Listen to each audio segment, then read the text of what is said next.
नमस्कार विद्यार्थी मित्रांनो, पुन्हा एकदा स्वागत आहे तुमचं JBM अकॅडमी या आपल्या यूट्यूब चॅनलवर.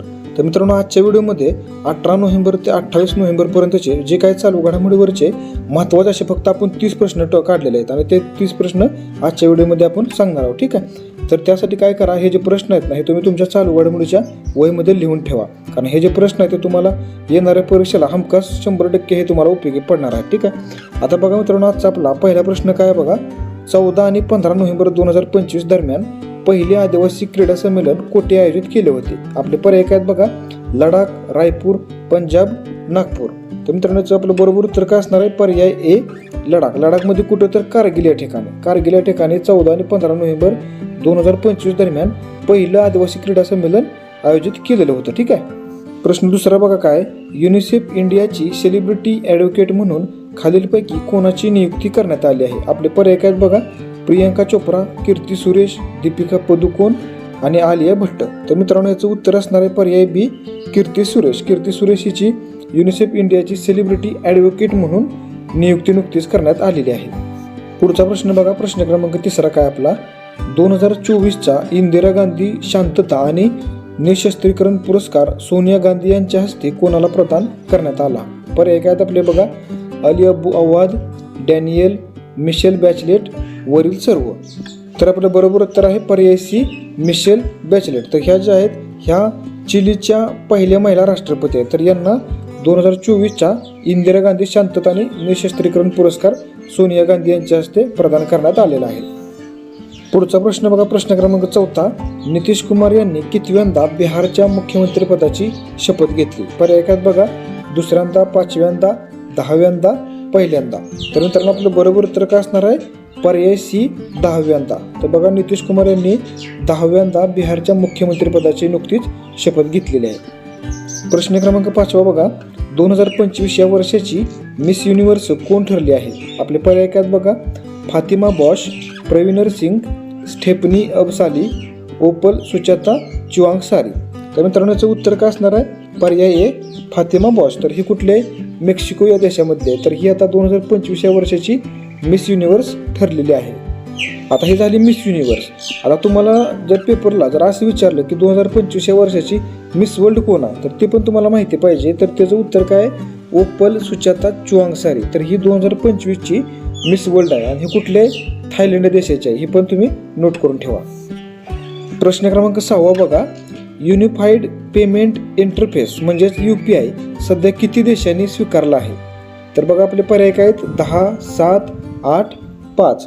तर आपलं बरोबर उत्तर असणार आहे पर्याय सी, 8. म्हणजे UPI आता सध्या 8 देशांनी स्वीकारलेला आहे. आणि UPI सर्वात पहिला स्वीकारणारा देश कुठला हे विचारलं ना, तर ते पण लक्षात ठेवा. पहिला देश आहे नेपाळ. नेपाळ या देशानं सगळ्यात पहिल्यांदा UPI स्वीकारलेला आहे. ठीक आहे, प्रश्न क्रमांक 7 बघा. दृष्टीहीन महिलांच्या पहिल्या T20 विश्वकरंडक क्रिकेट स्पर्धेमध्ये कोणता देश विजेता ठरला? तर आपले पर्याय काय बघा. भारत, नेपाळ, ऑस्ट्रेलिया, श्रीलंका. तर मित्रांनो, बरोबर उत्तर आहे पर्याय ए, भारत. आपला भारत देश हा दृष्टीहीन महिलांच्या पहिल्या T20 विश्वकरंडक क्रिकेट स्पर्धेमध्ये विजेता ठरलेला आहे. आता पेपरला तुम्हाला जर उपविजेता विचारलं तर ते पण तुम्हाला माहिती पाहिजे. नेपाळ हा देश उपविजेता आहे. ठीक आहे, आता पुढचा प्रश्न बघा, प्रश्न क्रमांक 8. नुकतेच भारताशेजारील कोणत्या देशाच्या माजी पंतप्रधानांना त्यांच्या देशाच्या आंतरराष्ट्रीय गुन्हे न्यायाधिकरणाने मृत्यूदंडाची शिक्षा सुनावली आहे? आपले पर्याय काय बघा. पाकिस्तान, बांगलादेश, नेपाळ, भूतान. तर मित्रांनो, बरोबर उत्तर आहे पर्याय बी, बांगलादेश. बांगलादेशची कोण माजी पंतप्रधान आहे? तर शेख हसीना. तर शेख हसीनाला काय केलेलं आहे? त्यांच्या देशाच्या आंतरराष्ट्रीय गुन्हे न्यायाधिकरणाने मृत्यूदंडाची शिक्षा सुनावलेली आहे. प्रश्न महत्त्वाचा मित्रांनो, प्रश्न तुम्ही हा नोट करून ठेवा. पुढचा प्रश्न बघा, प्रश्न क्रमांक 9. केम्ब्रिज डिक्शनरीने कोणत्या शब्दाला 2025चा वर्ल्ड ऑफ द इयर म्हणून घोषित केले आहे? आपले पर्याय काय बघा. डेलुलू, स्लोप, पॅरासोशल, ट्रेड वाईप. तर मित्रांनो, बरोबर उत्तर आहे पर्याय सी, पॅरासोशल. केम्ब्रिज डिक्शनरीनं पॅरासोशल या शब्दाला 2025चा वर्ल्ड ऑफ द इयर म्हणून घोषित केलेला आहे. पुढचा प्रश्न, प्रश्न क्रमांक 10. 19वा महाराष्ट्र भूषण पुरस्कार कोणाला मिळाला आहे? 19वा म्हणजे 2024चा. तर आपले पर्याय काय बघा. आशा भोसले, अप्पासाहेब धर्माधिकारी, अशोक सराफ, राम सुतार. तर मित्रांनो, याचं बरोबर उत्तर आहे पर्याय डी, राम सुतार. 19वा म्हणजे 2024चा महाराष्ट्र भूषण पुरस्कार हा राम सुतार यांना भेटलेला आहे. पुढचा प्रश्न, प्रश्न क्रमांक 11वा. खालीलपैकी कोणते शहर जगातील सर्वात प्रदूषित शहर ठरले आहे? पर्याय काय बघा, दिल्ली, तारकंद, लाहोर, ढाका. तर मित्रांनो बरोबर उत्तर असणार आहे पर्याय ए, दिल्ली. प्रश्न क्रमांक 12वा. जागतिक मराठी अकादमीतर्फे कोणत्या राज्यात जानेवारी 2026 मध्ये शोध मराठी मनाचा जागतिक संमेलन भरवण्यात येणार आहे?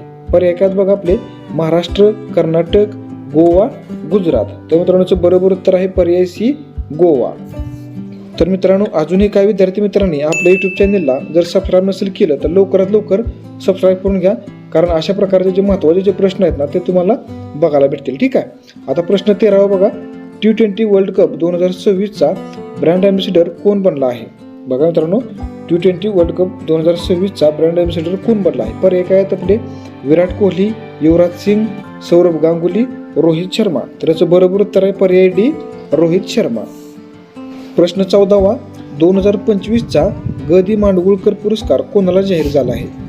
पर्याय काय आहेत आपले, अभिनेत्री सुहास जोशी, अभिनेत्री आशा काळे, प्रिया बेर्डे, शेख आबेद.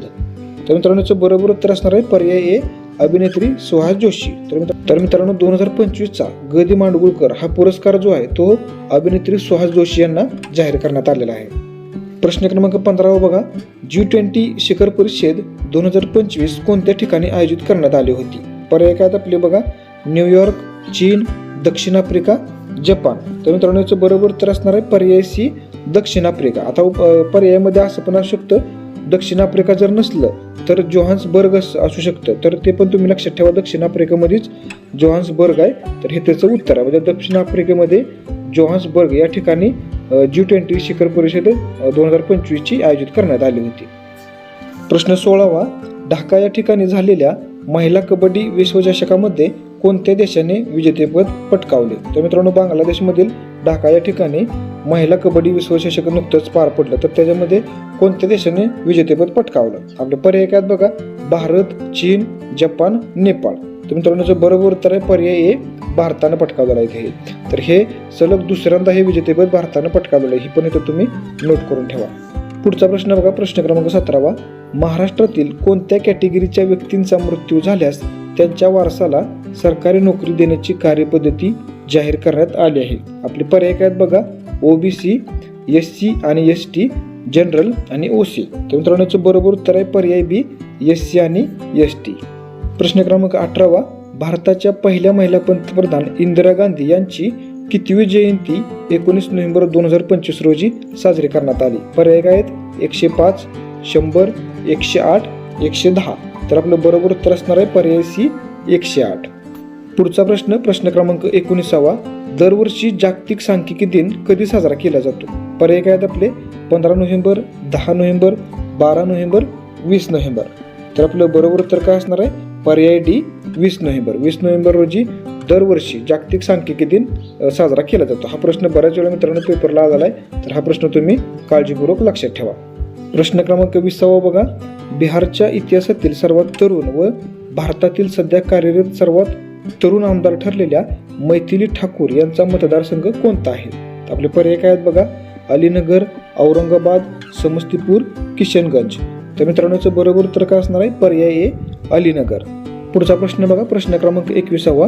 नुकतेच अभिनेते धर्मेंद्र यांचं 89व्या वर्षी निधन झाले, तर त्यांना कोणत्या वर्षी पद्मभूषण पुरस्काराने सन्मानित करण्यात आले होते? तर मित्रांनो शोले या पिक्चरमधले हिरो धर्मेंद्र यांचं नुकतंच आता वयाच्या 89व्या वर्षी निधन झालेलं आहे, तर त्यांना कोणत्या वर्षी पद्मभूषण पुरस्कारानं सन्मानित करण्यात आलं होतं? आपले पर्याय काय बघा, 2010, 2000, 2012, 2015. परीक्षेच्या दृष्टीने अतिशय महत्त्वाचा प्रश्न आहे, परीक्षेला हा विचारला जाऊ शकतो. तर याचं बरोबर उत्तर असणार आहे पर्याय सी, 2012. पुढचा प्रश्न बघा, प्रश्न क्रमांक 22वा. 2026 पासून 16 वर्षाखालील मुलांना सोशल मीडिया वापरण्यावर बंदी घालण्याची घोषणा कोणत्या देशाने केली आहे? पर्याय काय आपले बघा, मलेशिया, ऑस्ट्रेलिया, अमेरिका, नेपाळ. तर मित्रांनो बरोबर उत्तर असणार आहे पर्याय ए, मलेशिया. तर मित्रांनो ह्याच्या अगोदर ऑस्ट्रेलियानं पण त्यांच्या देशामध्ये 16 वर्षाखालील मुलांना सोशल मीडिया वापरण्यावर बंदी घातलेली आहे, हे पण इथं लक्षात ठेवा. आणि आता मलेशियानं पण 2026 पासून 16 वर्षाखालील मुलांना सोशल मीडिया वापरण्यावर बंदी घालण्याची घोषणा केलेली आहे. प्रश्न क्रमांक 23 कोणत्या राज्याने सरकारी सेवा जनतेच्या जवळ आणण्यासाठी सरकार ते नागरिक म्हणजेच G2C ही सेवा व्हॉट्सअपवर मी सेवा सुरू केली आहे? आपले पर्याय काय आहेत बघा, कर्नाटक, तेलंगणा, आंध्र प्रदेश, केरळ. तर मित्रांनो बरोबर उत्तर असणार आहे पर्याय बी तेलंगणा. प्रश्न क्रमांक 24 भारतीय डाक विभागाने देशातील पहिले झेड थीम असलेले पोस्ट ऑफिस कोणत्या IIT मध्ये सुरू केले आहे? आपले पर्याय काय आहेत बघा, IIT Delhi campus, IIT Maharashtra, IIT Gujarat, IIT Rajasthan. तर याचं बरोबर उत्तर असणार आहे पर्याय ए IIT दिल्ली कॅम्पस. तर मित्रांनो भारतीय डाक विभागाने देशातलं म्हणजे आपल्या भारतातलं पहिलं झेड थीम असलेलं पोस्ट ऑफिस IIT दिल्ली कॅम्पसमध्ये सुरू केलेलं आहे. प्रश्न क्रमांक 25 बघा, दूरसंचार विभागाचे सचिव म्हणून कोणाची नियुक्ती करण्यात आली आहे? आपले पर्याय काय आहेत बघा, नीरज मित्तल, के राजारामन, अमित अग्रवाल यापैकी नाही. तर याचं बरोबर उत्तर असणार आहे पर्याय सी अमित अग्रवाल. तर मित्रांनो दूरसंचार विभागाचे सचिव म्हणून अमित अग्रवाल यांची नुकतीच नियुक्ती करण्यात आलेली आहे. प्रश्न क्रमांक 26 भारत सरकारने नुकतेच सेबीच्या पूर्णवेळ सदस्य म्हणून कोणाची नियुक्ती केली आहे? आपले पर्याय काय आहेत बघा, संदीप प्रधान, तुहिन कांता पांडे, माधवी पुरी बुच, अजय त्यागी. तर मित्रांनो बरोबर उत्तर असणार आहे पर्याय ए संदीप प्रधान. तर बघा भारत सरकारनं नुकतंच सेबीच्या पूर्णवेळ सदस्य म्हणून संदीप प्रधान यांची नियुक्ती केलेली आहे. ठीक आहे. आता मित्रांनो सेबी बद्दल तुम्हाला माहिती पाहिजे, सेबीचा अध्यक्ष सध्या कोण आहे तर तुहिन कांता पांडे. पेपरला विचारला जाऊ शकते सेबीचा अध्यक्ष कोण आहे, तर ते तुम्हाला आलं पाहिजे कोण आहे तर तुहिन कांता पांडे. आणि ह्याच्या अगोदर कोण होतं तर माधवी पुरी बुच जी की आता माजी अध्यक्ष आहे. तर हे तुहिन कांता पांडे यांच्या अगोदर सेबीची अध्यक्ष होते. ठीक आहे. पुढचा प्रश्न बघा, प्रश्न क्रमांक 27 भारतातील पहिले टेस्ला सेंटर कोणत्या राज्यात उभारले जाणार आहे? पर्याय काय आपले बघा, हरियाणा, राजस्थान, महाराष्ट्र, कर्नाटक. तर मित्रांनो आपलं बरोबर उत्तर असणार आहे पर्याय ए हरियाणा. हरियाणा या राज्यामध्ये कोणत्या ठिकाणी तर गुरुग्राम या ठिकाणी आपल्या भारतातलं पहिलं टेस्ला सेंटर उभारलं जाणार आहे. प्रश्न क्रमांक 28 बघा, 2026 मध्ये ग्लोबल बिग कॅट समिटचे आयोजन कोणता देश करणार आहे? पर्याय काय आहेत बघा, चीन, नेपाळ, भारत, अमेरिका. तर आपलं बरोबर उत्तर असणार आहे पर्याय सी भारत. पुढचा प्रश्न बघा, प्रश्न क्रमांक 29 भारताच्या संरक्षण चित्रपटगृहांमध्ये प्रदर्शित होणारा पहिला चित्रपट कोणता आहे? पर्याय काय आहेत बघा आपले, Uri, tango Charlie, sky force, 120 Bahadur. तर मित्रांनो आपलं बरोबर उत्तर काय असणार आहे पर्याय डी 120 बहादूर. आणि आपला शेवटचा प्रश्न बघा, प्रश्न क्रमांक 30 दरवर्षी कोणत्या दिवशी जागतिक टेलिव्हिजन दिवस साजरा केला जातो? पर्याय काय आहेत आपले, 20 नोव्हेंबर, 21 नोव्हेंबर, 25 नोव्हेंबर, 27 नोव्हेंबर. तर मित्रांनो या प्रश्नाचं उत्तर मला तुम्ही कमेंटमध्ये सांगायचं की या प्रश्नाचं उत्तर काय असणार आहे. ठीक आहे. तर मित्रांनो हे होते आपले आजचे महत्त्वाचे असे चालू घडामोडीवरचे 30 प्रश्न. हे प्रश्न तुम्हाला कसे वाटले हे मला नक्की सांगा. व्हिडिओ जर आवडला असेल तर लाईक करा, शेअर करा. आणि अजून जर काही विद्यार्थी मित्रांनो आपल्या चॅनलला सबस्क्राईब नसेल केलं तर लवकरात लवकर सबस्क्राईब करून घ्या. चला तर मित्रांनो भेटूया आपण आता पुढच्या व्हिडिओमध्ये. तोपर्यंत जय हिंद, जय महाराष्ट्र.